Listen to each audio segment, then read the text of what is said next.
ఏ బాటైనా పర్వాలేదంట, సమయంతో సాగటమే మన సింపుల్ సిద్ధాంతం.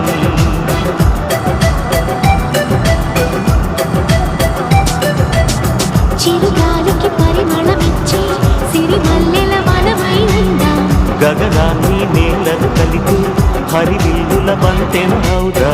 ఆనందం అంటే అర్థం మనమందా, ప్రతి పూట పాటై సాగే హుషారు సరిగమలో.